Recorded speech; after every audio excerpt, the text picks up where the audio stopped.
Everybody, it's Rob again. It's time for another brand new edition of Member Talks.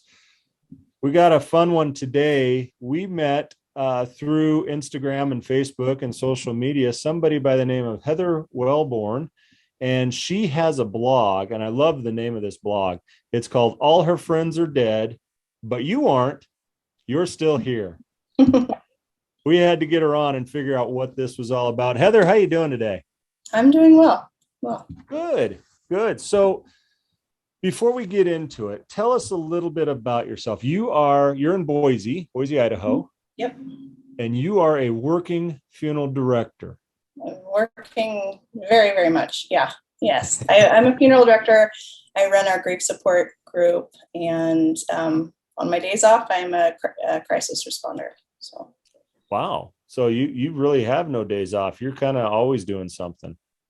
I have no life. This is my life.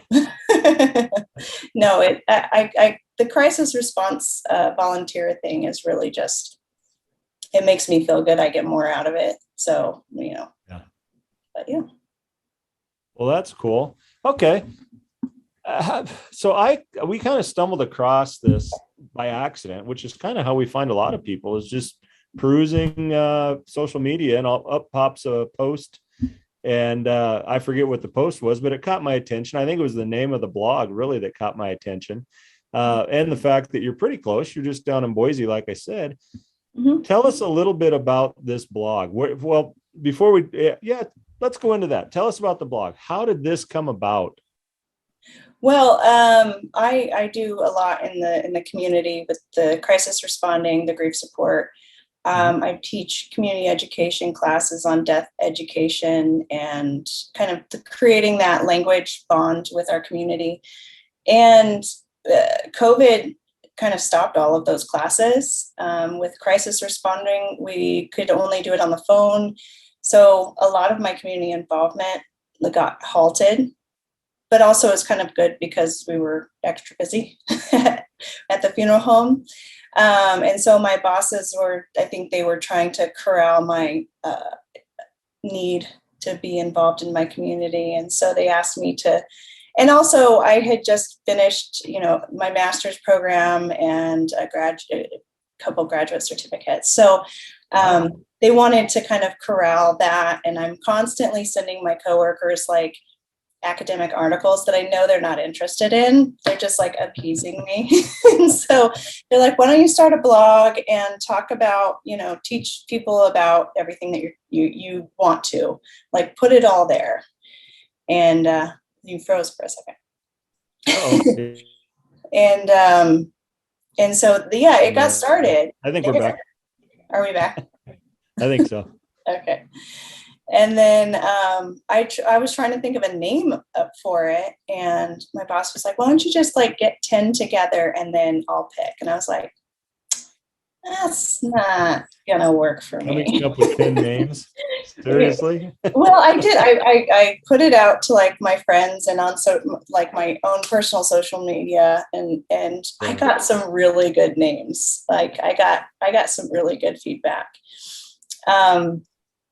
But a lot of them were already taken, and I did use some for like the names of like on the blog, The Art of Funeral Directing. Actually, that's a really old book that I have. It's a really, really old book that teaches you funeral directing. It's super cool. The Unbereavable, like The Witching Hour. Those are kind of some suggestions and things will go there, but.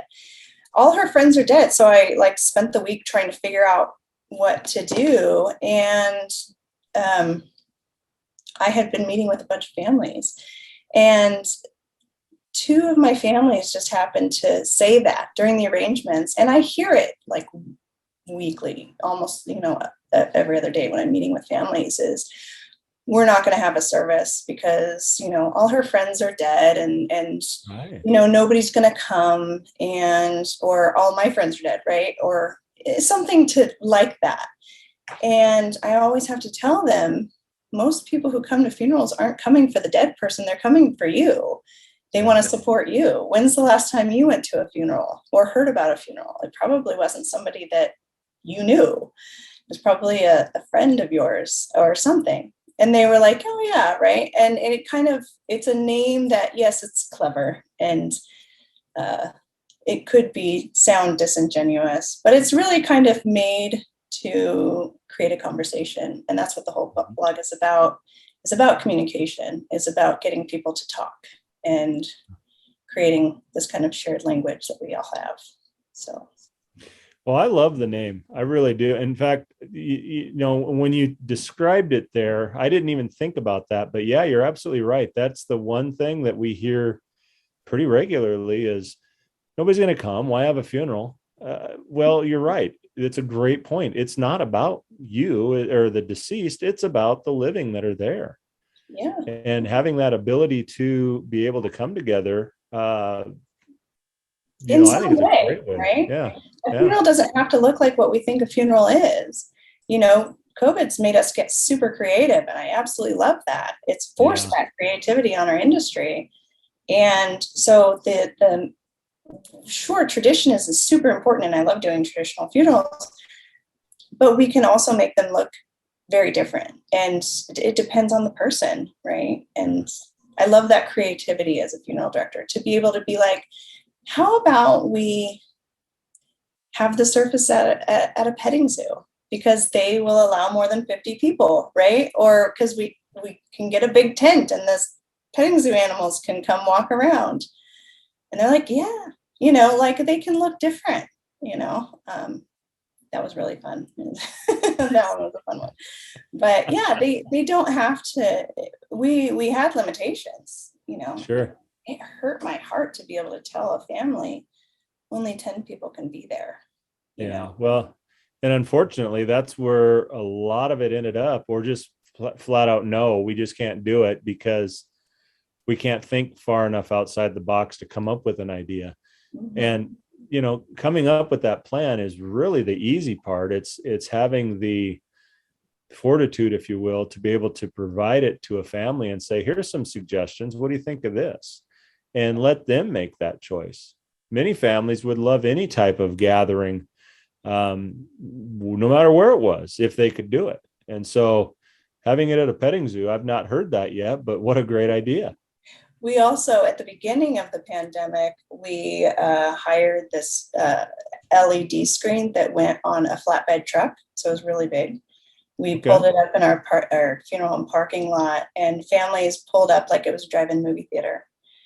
And seriously, the ceremony inside with only those that could be inside, and we would live stream it out, and everybody could listen on their radio. And so that was one way in the beginning of the COVID, when the restrictions started taking on. That's one thing that we were doing. So that's awesome. It really is. Yeah. I hate COVID, but I love what it's done enforced upon our industry. Yeah. Well, it's made a lot of changes for sure. A lot of things that people wouldn't have normally done. And a lot of those changes are not anything that's new, but rather technology that's been around forever. Streaming services, that type of stuff's been around forever. But it's forced us to get into that a lot more. Yeah. So. I mean, part of my last master's was in communication. And so I studied, I have a degree in psychology and obviously funeral science and everything like that. But mixing it all together, my focus has always been on how we communicate with our families and how we can be better at it. Right. But with the mask, right, having to wear a mask really kind of let me explore how we communicate in a whole nother way. Because having to wear a mask made me realize that I couldn't hear anybody and I was just reading lips. So I had to get hearing aids. So I wear hearing aids now and my whole life has changed. But, because I couldn't hear because I couldn't talk to people. So you had to figure out how to communicate that you care and get your family to create that trust and break down all of that uncertainty through your body language and through the tone of your voice, right? You had to learn how to force yourself to go low and slow and calm the situation down, right? Through everything except, your face.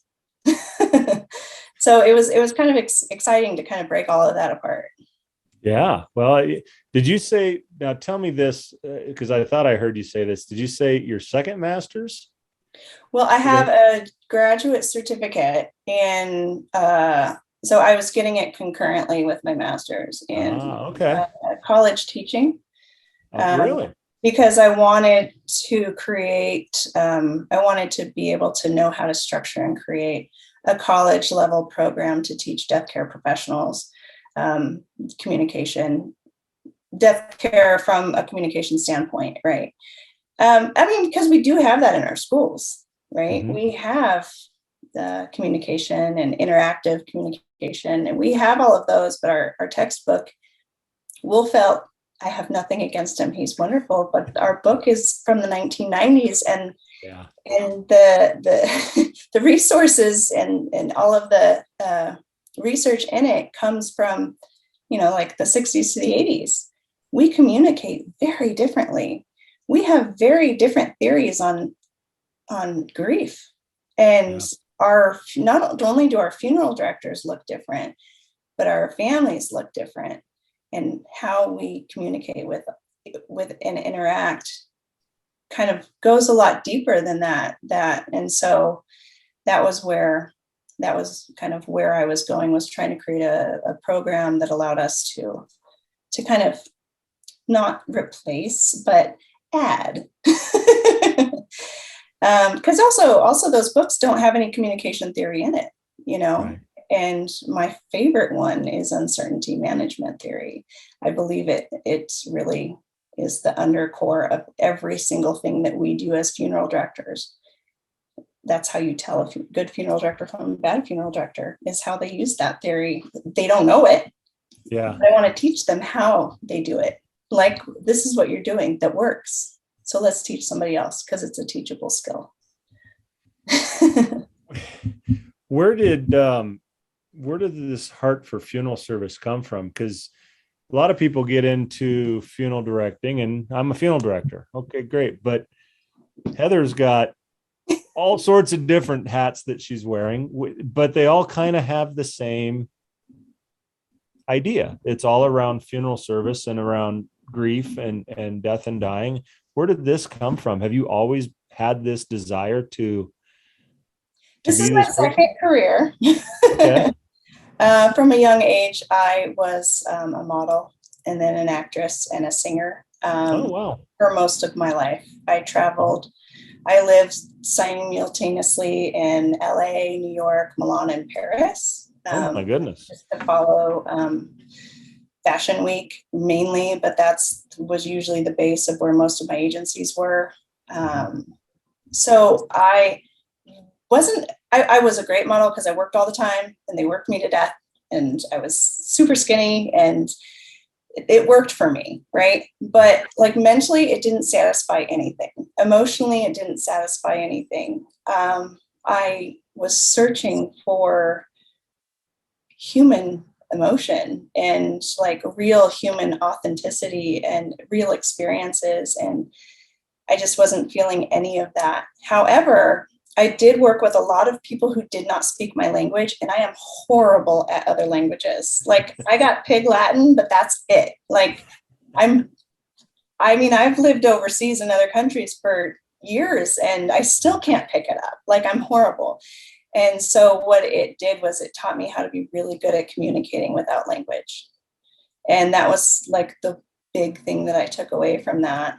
And I really wanted out one day, or for a while. And my parents live in northern Idaho, and I had 4 family members pass away within 3 months, and up there, and all natural deaths, but 2 of them unexpected. Mm-hmm. My grandma and grandpa, and my dad's older brother and my mom's older brother, they took care of each other, and they all lived at my parents' house on their property. So I came up to help my mom take care of like the estates and I had gone to school there and grown up there in Grangeville, Idaho. Okay. And the funeral director there, when we were making the arrangements, he knew me from a young child, and he knew, everybody knows the Welborns.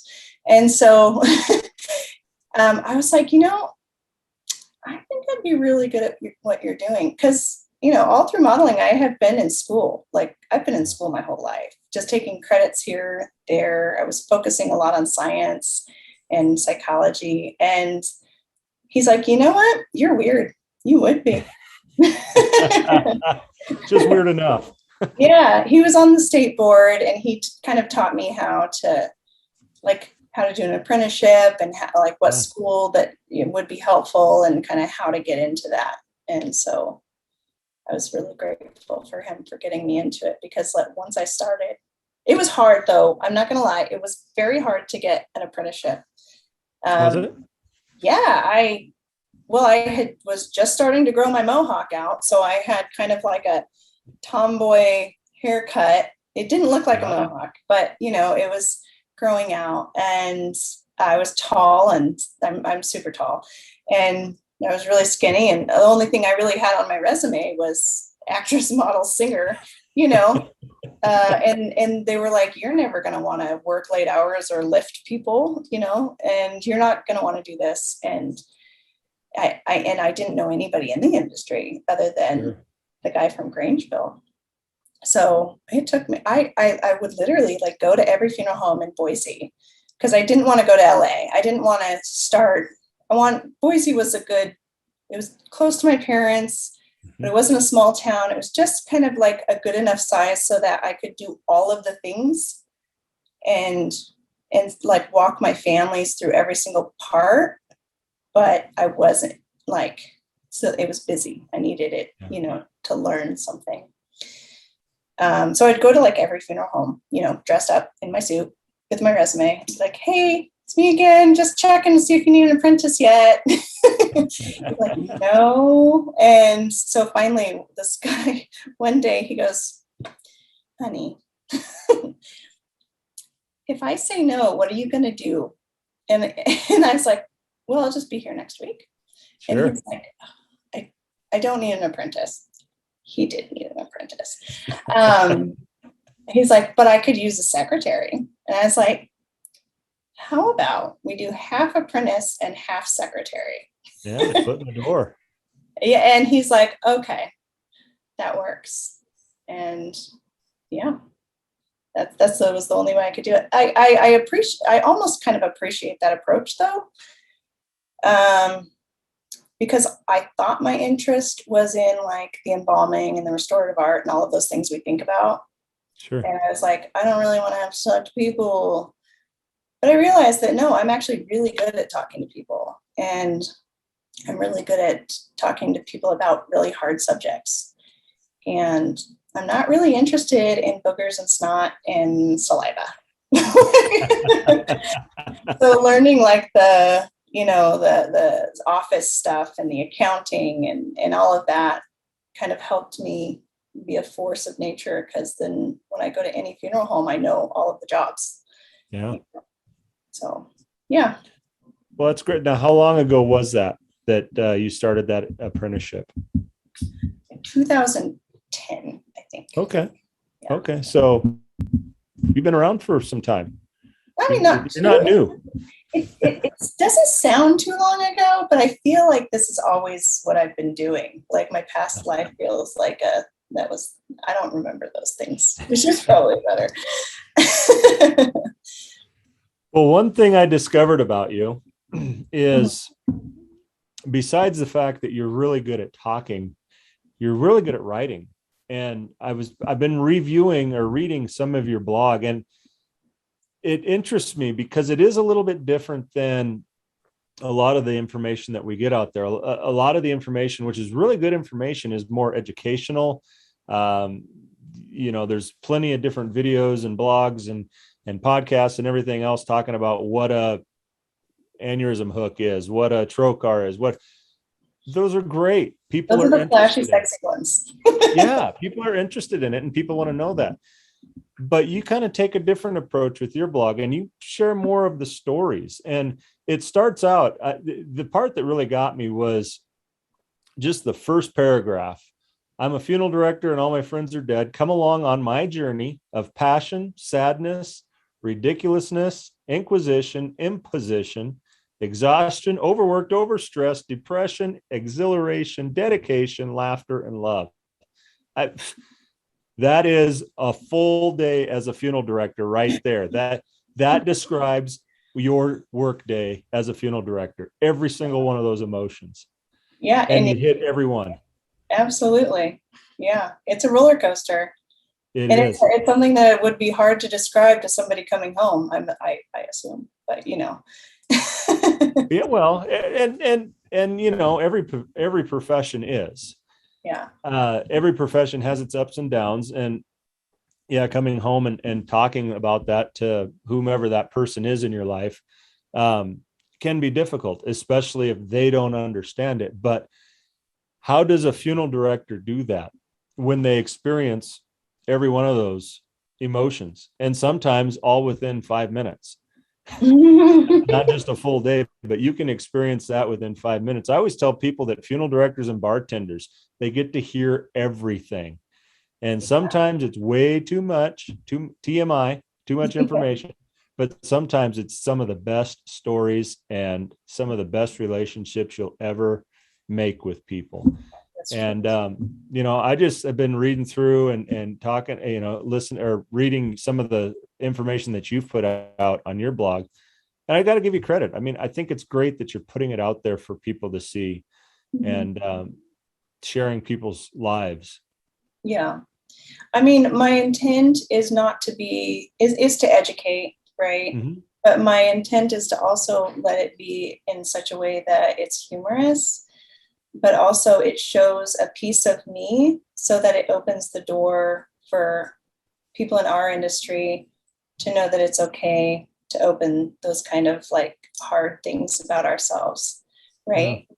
So, some of the posts like another day, another graveside, like, those are just one-offs, right? Those are just kind of, I'm just keeping you up to date. Here's another service because, I'm constantly doing services. The majority of my families are services. Like I almost wish I got more direct cremations, but sometimes when I'm really busy, but it keeps it lighthearted so that when I do have a story that kind of goes a little bit deeper, it doesn't suck the soul out of you. Well, you also got to give credit to your management team to come to you and say, put this on, or we're going to give you the opportunity to do it. And I'm assuming, based off of what I've seen, it's kind of just, here you go, run with it, make it yours. And that's difficult for a lot of businesses to do that.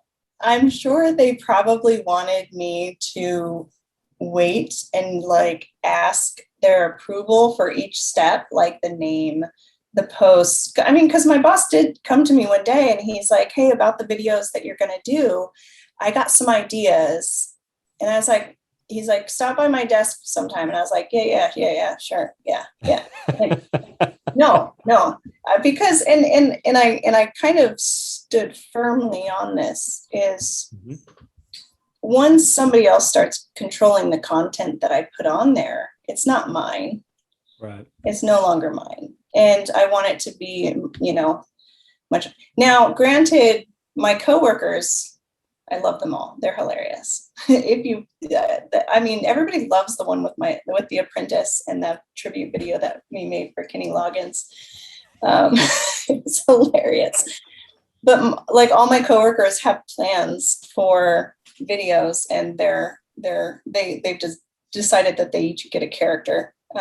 Paul, who works in the prep room, he's got this whole Paul the prep room guy, planned out for himself for when I start doing the videos. Is that the one that was first calls with Pauls or something like that too? Yeah, that's funny. he wants to like always be wearing like a white coat that's just covered in blood, but we never talk about it. Like, it's just, or always have food in his hand, like, which is something that like really people like we would know is, like those things about like 6 Feet Under, where he's always eating in the embalming room. Yeah, sitting there eating something. That makes perfect sense. I know. So they have ideas, and it's just the matter of, at this point, getting the time.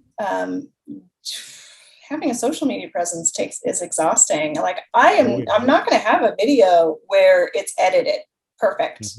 And like, that's why my plan for like any kind of interview I do, I'm literally just going to take them to dinner and get them drunk, because I don't have time to make you pretty, and I don't have time to like make a background or edit this, splice it together. I'm just gonna, take this little tripod to the restaurant, and we're gonna be stupid.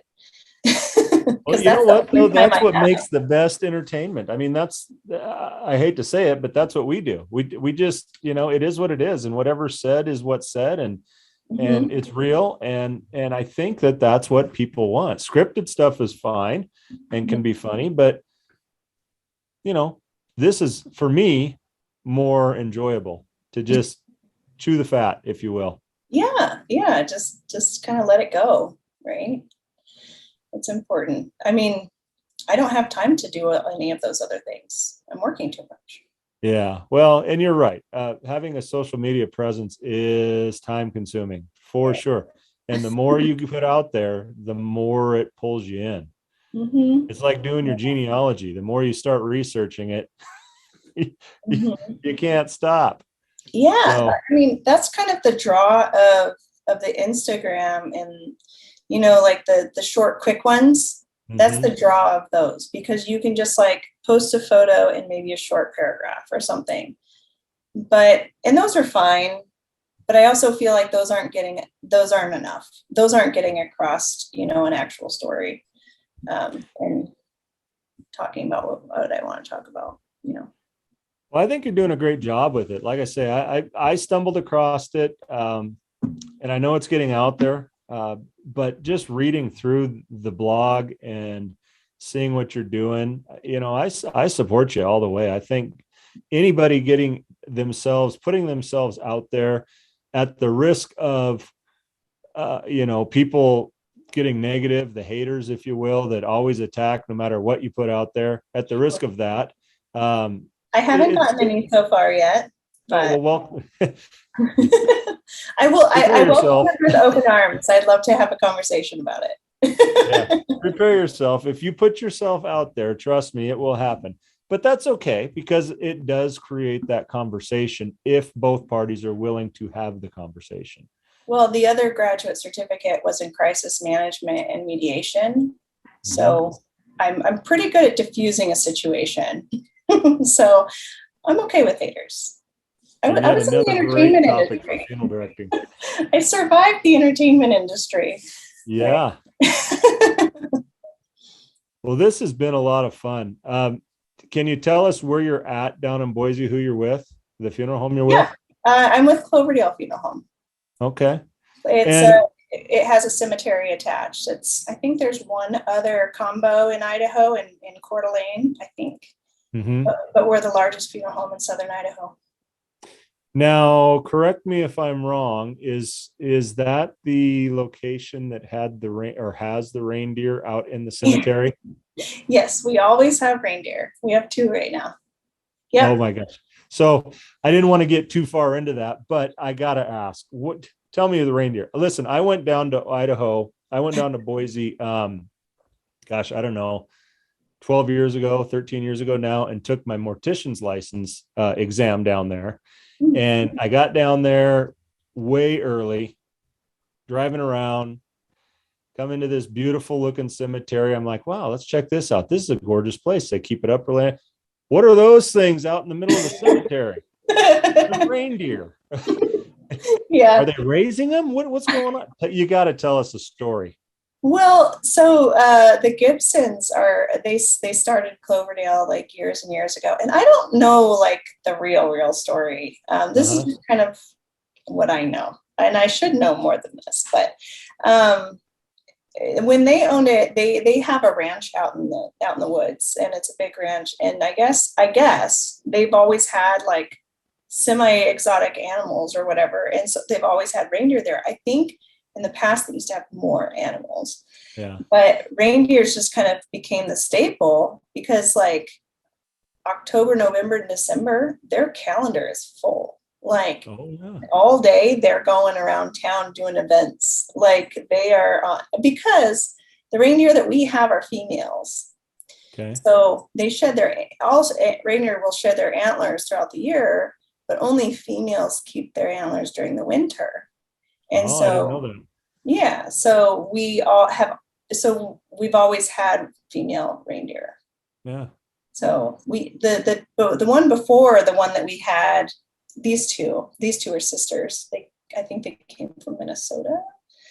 Um, but the one that we had before, when she passed away, she had a donkey as a companion animal. So we had a reindeer and a donkey. That is Yeah, people love them, and they're really fun because they shed their coats constantly, so they're always Mhm. changing color. They're like dark and then medium and then like almost a white silvery color. They're pretty fun.